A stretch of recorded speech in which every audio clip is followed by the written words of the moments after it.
Hello and good evening everyone. चलिए कल के लिए प्लानिंग कर लेते हैं। निफ्टी बैंक निफ्टी में हम क्या कर सकते हैं, कहाँ से हम बाई या सेल जा सकते हैं। सो निफ्टी से स्टार्ट करते हैं। और निफ्टी में आज फिर से एक नया हाई बन गया है, आप देख सकते हो यहाँ पर। तो लास्ट जो भी मेरा वीडियो था वहाँ पर मैंने एक चीज़ आप लोगों को बताया था कि 26,000 को हिट करने के बाद प्राइस थोड़ा सा रिट्रेस कर सकता है एक दो दिन के लिए। मैं ये एक्सपेक्ट कर रहा था कि प्राइस थोड़ा सा रिट्रेस करे, उसके बाद प्राइस में एक नया हाई बने, राइट। बट ऐसा कुछ हुआ नहीं है। ये इसने आज 26,000 के ऊपर से ही एक अच्छा मूवमेंट हमें दिखा के गया है निफ्टी में। सो अब कल के लिए हम क्या प्लान कर सकते हैं। अब डेफिनेटली हम एकदम से इसको शॉर्ट प्लान नहीं कर सकते क्योंकि बहुत स्ट्रांग है, आप देख सकते हो। वॉल्यूम के साथ इसने अच्छा एक रैली हमें देखने के लिए मिला है। अब अगर हमें इसको लॉन्ग करना है तो लॉन्ग के लिए 26,000 का लेवल है ऑलरेडी यहाँ पर पड़ा हुआ है। और उसके अलावा 26,100 का एक इम्पॉर्टेंट लेवल है इस दिन के इंट्राडे का। सो प्राइस अगर इस जोन के अंदर आकर यहाँ कहीं ओपन होकर इस जोन के अंदर आकर यहाँ पर सपोर्ट लेकर उठने की कोशिश करता है तो फिर वहाँ से हम लॉन्ग जाने की कोशिश कर सकते हैं। और अगर प्राइस अपने जो भी आज का हाई बनाया हायर एरिया से भी अगर जाने की कोशिश करता है, यहाँ से भी हम प्लान कर सकते हैं, लेकिन थोड़ा सा रिस्की हो सकता है हायर एरिया से प्लान करना। क्योंकि अगर हम इसको इंट्राडे में जाकर इसको देखें तो ओके, देखिए यहाँ से इस जगह से एक तरफा एक मूवमेंट आया हुआ है, तो यहाँ से थोड़ा सा भी गिरने की कोशिश किया है। अब हो सकता है कि प्राइस यहाँ आकर थोड़ा सा गिरकर एक सपोर्ट बनाए, राइट। यहाँ पर एक लो फॉर्म किया है, इस लो को प्रोटेक्ट करते हुए यहाँ पर एक सपोर्ट बना, सपोर्ट बनाकर अगर प्राइस इस जगह से उठने की कोशिश करता है तो फिर एक स्ट्रेंथ मिलेगा इसको। अगर ये हायर लेवल से ये जाने की कोशिश करेगा तो हर मोड पर इसको सेलर मिलने की चांसेस है। तो इस वजह से यहाँ से अगर हायर लेवल से अगर ट्रेड भी करते हो तो थोड़ा सा सावधानी से इसको करना पड़ेगा, क्योंकि जैसे कि मैंने बताया ऊपर लेवल पर सेलर एक्टिव हो सकता है। और इसको हम शॉर्ट कब कर सकते हैं, शॉर्ट जैसे कि मैंने बताया कि 26,000 का इंपॉर्टेंट लेवल है, इसके बाहर अभी ट्रेड कर रहा है, इसके नीचे अगर आ जाता है, यहाँ पर अगर प्राइस आकर सस्टेन करता है, रेजिस्टेंस बनाता है, तो फिर हम शॉर्ट के लिए जा सकते हैं। बट आज का जो रैली है या फिर आज का जो रेंज है उसको देखकर ऐसा नहीं लग रहा है कि कल एकदम से 26,000 के नीचे ओपन हो जाएगा। होने का कहीं भी ओपन हो सकता है, बट ऐसा लग नहीं रहा है कि ये इसके नीचे आ जाएगा, ये ऊपर जाने की कोशिश कर सकता है। और अगर ये गैप अप ओपन हो जाता है, एक बड़ा गैप के साथ ओपन होके कहीं ऊपर से रिजेक्ट होने की कोशिश करता है, रेजिस्टेंस लेके गिरने की कोशिश करता है, तो फिर वहाँ से शॉर्ट का प्लान किया जा सकता है। हो सकता है कि आज का जो भी क्लोजिंग एरिया है इस एरिया तक आने की कोशिश करे या फिर 26,100 तक आने की कोशिश करे, फिर वो वहाँ पर आकर सपोर्ट बनाए या उसी एरिया पर क्लोज हो जाए, अलग बात है। बट ऊपर के लेवल से सबसे पहले गिरने की कोशिश अगर होता है, अगर रिजेक्ट होता है तो एक रिट्रेसमेंट आ सकता है। क्योंकि आज जितने भी लोगों ने यहाँ पर बाई करके गया है, सो अगर हायर लेवल पर वहाँ पर कमजोरी थोड़ा सा वीकनेस दिखेगा तो लोग वहाँ से निकलना स्टार्ट करेंगे, राइट। तो गैप अप के साथ एक रिजेक्शन हमें दिखता है, रेजिस्टेंस लेता है, तो फिर हम शॉर्ट का प्लान करेंगे, अदरवाइज हमें इसको बाई साइड में ही देखकर जाना होगा। अब बैंक निफ्टी को देखते हैं। सो बैंक निफ्टी 54,000 के बाहर कल क्लोज हुआ था और आज 54,000 के ऊपर ही ओपन होके स्ट्रॉन्ग ओपन होके यहाँ आसपास आने के बाद इसमें भी एक अच्छा रैली हमें देखने के लिए मिला है। बट आज हमने कोई भी ट्रेड नहीं किया क्योंकि मेरा जो प्लान था आज के लिए वो शॉर्ट साइड के लिए था, क्योंकि मैं ये एक्सपेक्ट कर रहा था कि बैंक निफ्टी में एक रिट्रेसमेंट आना चाहिए। कल के स्ट्रक्चर भी लोअर लो लोअर हाई का स्ट्रक्चर था, ये नीचे ओपन होकर अंदर तक गया था लेकिन कोई खास स्ट्रेंथ नहीं था इस पर, जिस वजह से मेरा ये व्यू था कि आज 54,000 के नीचे प्राइस आ जाएगा तो फिर हम वहाँ से एक शॉर्ट का प्लान करेंगे। इसके बाहर ऊपर में कंफर्मेशन तो था, बट यहाँ पर मैंने ट्रेड इसलिए नहीं किया क्योंकि मुझे यहाँ पर कॉन्फिडेंस बिल्कुल भी नहीं था कि मैं इसको ट्रेड करके ऊपर की ओर लेके जाऊँ। कहीं पर भी सेलर एक्टिव हो सकता है, और जैसे कि मैंने बताया कि स्ट्रक्चरली लोअर लो था, वीकनेस था कल के दिन। बैंक्स को भी मैंने देखा, बैंक में भी कुछ खास स्ट्रेंथ नहीं था, तो इसको गिरना चाहिए था, यही मेरा आज के दिन का हाइपोथेसिस था। बट ऐसा हुआ नहीं, सो मैंने ट्रेड किया नहीं। अब ऐसा नहीं है कि मेरा हाइपोथेसिस फेल हो गया तो मैं बाई साइड के लिए छोड़ दिया, मैं इसको कर सकता था क्यों, लेकिन इसलिए नहीं किया क्योंकि प्राइस ऑलरेडी टॉप पर चल रहा था। सो कहीं से भी सेलर एक्टिव हो सकता है, ये मेरे व्यू था। तो मैं ये जानकर भी मैं वहाँ पर रिस्क नहीं लेना चाह रहा था।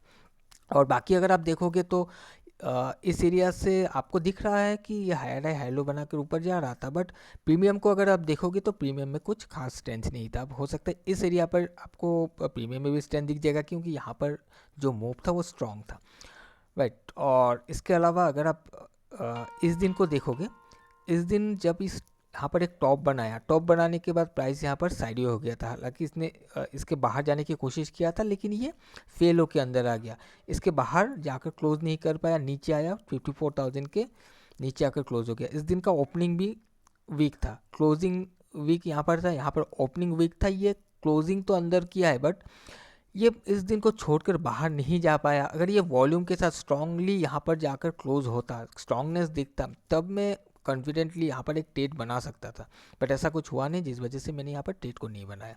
अब हम कल के लिए अगर देखें, आज का जो सेशन था वो इसको देखकर लग रहा है कि अभी भी इसमें स्ट्रेंथ बाकी है। जो मैं सोच रहा था गिरना चाहिए, अभी ऐसा हुआ नहीं है, स्ट्रेंथ बाकी है। और यहाँ पर 54,000 का इम्पोर्टेंट लेवल ऑलरेडी पड़ा हुआ है, और उसके अलावा 54,242 से लेकर 54,197 या 200 का आप मान के चलो एक रेंज पड़ा हुआ है, जिसके ऊपर इसने क्लोजिंग दिया हुआ है और लगभग इसके आसपास आकर ये बाउंस करके क्लोज हुआ है। सो प्राइस अगर इसके ऊपर ही सपोर्ट फॉर्म कर लेता है तो यहाँ से फिर ये ऊपर के डायरेक्शन में जा सकता है। हो सकता है 54,500 को ये जाकर हिट करे। शॉर्ट हम नहीं कर सकते अभी, इस जोन के नीचे भी अगर हम शॉर्ट करने की कोशिश करेंगे तब भी थोड़ा रिस्की हो जाएगा, क्योंकि यहाँ पर अगर आप देखोगे तो बायर्स ऑलरेडी पड़ा हुआ है। तो जैसे जैसे प्राइस नीचे आएगा कहीं से भी बायर एक्टिव हो सकता है। बायर कब निकलेंगे? जब एक स्ट्रॉन्ग कैंडल को कम्प्लीटली फेल कर देगा। अगर कम्प्लीटली फेल कर देगा तो फिर बायर वहाँ से निकलने की कोशिश करेंगे, तो फिर वहाँ से हम रिट्रेसमेंट का एक्सपेक्ट कर सकते हैं। बट ऐसा आज के दिन को देखकर ऐसा नहीं लग रहा है कि एकदम से ये गिर जाएगा। ये जैसे नीचे आएगा कहीं ना कहीं से बायर एक्टिव हो सकता है। अगर हमें कंफर्मेशन मिलता है तो हम लॉन्ग साइड के लिए ट्रेड करने की कोशिश करेंगे। और अगर ये बहुत बड़ा गैप अप के साथ ओपन हो जाता है और ऊपर के लेवल से रिजेक्शन लेकर गिरने की कोशिश करता है, रेजिस्टेंस बनाता है, तो फिर वहाँ से हम शॉर्ट का प्लान कर सकते हो। कहीं हो सकता है कि वो एक बार फिर इस सपोर्ट एरिया तक आने की कोशिश करे ऊपर लेवल से। राइट, मैं मान लेता हूँ कि 54,000 के बाहर जाकर वो वहाँ से गिरने की कोशिश करता है, तो फिर ये रिट्रेस करके हो सकता है यहाँ तक आने की कोशिश करे या क्लोजिंग प्राइस तक आने की कोशिश करे सपोर्ट लेने के लिए। उसके बाद ये ऊपर जाए या साइडवे हो जाए वो अलग बात है, बट हमें ऊपर के डायरेक्शन लेवल पर अगर शॉर्ट मिलता है तो हम कोशिश करेंगे शॉर्ट करने के लिए। अदरवाइज रेंज के अंदर से हम शॉर्ट प्लान नहीं करेंगे, हम कोशिश करेंगे कहीं पर भी सपोर्ट फॉर्म हो, हमें कंफर्मेशन मिले तो हम लॉन्ग जाएंगे। ओके, तो ये था निफ्टी और बैंक निफ्टी का व्यू मेरा कल के लिए। अब हम देख लेते हैं स्टॉक जिसको हम कल के दिन में ट्रेड कर सकते हैं, मेरे वॉच लिस्ट पर है। ओके, जिसमें से पहला है रिलायंस। सो रिलायंस मेरे पास लॉन्ग साइड के लिए है। तो आज थोड़ा सा नेट का इशू है एक्चुअल में। यहाँ पर बहुत ज़्यादा बारिश हो रहा है, सो नेट भी डिस्टर्ब कर रहा है। एनीवेज, ओके, सो रिलायंस को मैंने बाई साइड के लिए रखा हुआ है। यहाँ पर अगर आप देखोगे इस जगह से प्राइस धीरे धीरे करके हायर है हाई लो बनाते हुए जा रहा था, और आज इसने वॉल्यूम के साथ एक स्ट्रक्चर को डेवलप किया है हायर है हाई लो का। तो इसमें लॉन्ग साइड के लिए देखा जा सकता है कल के दिन। अगर प्राइस इस दिन के अंदर से कहीं पर भी सपोर्ट फॉर्म करता है तो कल के दिन भी एक हायर है हाई लो का कैंडल बनता हुआ हमें दिख सकता है। टीसीएस को मैंने आपको 2 दिन पहले भी बताया हुआ था। टीसीएस अभी भी उसी एरिया पर पड़ा हुआ था। इस दिन शायद मैंने इस दिन शायद बताया था। एनीवेज, सॉरी, मैंने इस दिन आपको बताया था कि ये जा सकता, ऊपर के डायरेक्शन में गया नहीं, बट देखिए नीचे लेवल जैसे आया है एक ग्रीन कैंडल फॉर्म हो गया, नीचे से बाइंग आ रहा है। आज यहाँ पर एक हायर हाई हाई लो का फॉर्मेशन हमें देखने के लिए मिला है, वॉल्यूम भी बढ़ा हुआ है, तो इसको भी देखा जा सकता है लॉन्ग साइड के लिए अगर हमें कंफर्मेशन मिलता है तो। एल टी को मैंने रखा हुआ है शॉर्ट साइड के लिए, और यहाँ पर 3765 का इम्पोर्टेंट लेवल है। इसके नीचे ही प्राइस अभी है। प्राइस अगर इसके नीचे से रेजिस्टेंस बनाकर गिरने की कोशिश करता है तो इसमें हमें डाउन साइड का मूवमेंट देखने के लिए मिल सकता है। और एशियन पेंट मेरे पास है लॉन्ग साइड के लिए। सो यहाँ पर अगर आप देखोगे तो प्राइस काफ़ी स्ट्रॉन्ग है, नीचे से अगर देखते हुए आएगा तो हायर है हाई लो बनाते हुए आया था। यहाँ पर इसने टॉप बनाया हुआ है। प्राइस नीचे यहाँ तक गिरने के बाद यहाँ पर थोड़ा सा होल्ड करके प्राइस फिर से गिर के अभी हायर हाई हायर लो का एक फॉर्मेशन बनाकर क्लोजिंग दिया है।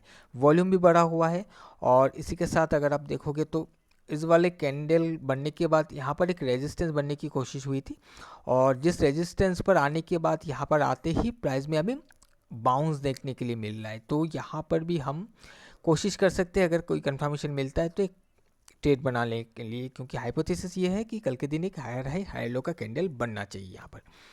ओके, सो ये 2-4 स्टॉक है मेरे वॉच लिस्ट में कल के दिन के लिए और जो भी मेरा एनालाइज व्यू था निफ्टी बैंक निफ्टी में वो मैंने आप लोगों के साथ शेयर कर दिया है। अब अपने हिसाब से भी थोड़ा सा एनालाइज ज़रूर से कर लीजिएगा, ऐसा नहीं कि मैंने आप लोगों को बता दिया तो आँख बंद करके आप उसको ट्रेड कर दो, क्योंकि मार्केट है कुछ भी हो सकता है। मैंने आज एक व्यू बनाया है, कल वो फेल भी हो सकता है। जैसे कि मैंने कल सोच के रखा था आज निफ्टी बैंक निफ्टी को गिरना चाहिए, रिट्रेसमेंट में आना चाहिए, तो मैं शॉर्ट करके चलूँगा, बट ऐसा हुआ नहीं। अगर हुआ नहीं है तो मैंने किया नहीं, मुझे कॉन्फिडेंट नहीं था, मैं बाई कर सकता था बट काफ़ी ऊपर था, टॉप पर था, तो कहीं ना कहीं से सेलिंग आ सकता है, मेरा सोच ये था, जिस वजह से मैंने वहाँ पर कुछ भी ट्रेड नहीं किया। सो हाइपोथेसिस फेल हो सकता है, बट हाइपोथेसिस जब भी बनाओगे तो उसको एनालाइज करके उसके लेवल को देखना है, कहाँ कहाँ पर बायर से या कहाँ कहाँ पर सेलर से, उस एरिया को ध्यान से देखना है, वहाँ पर आकर क्या रिएक्शन होता है उस हिसाब से आपको फिर प्लान करना है,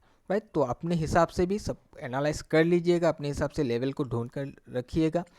उसके बाद जब कंफर्मेशन मिलता है तभी ट्रेड कीजिएगा, बिना विदाउट कंफर्मेशन आप ट्रेड करोगे तो वहाँ पर ही आपका स्टॉप लॉस जाने की चांसेस बन जाता है।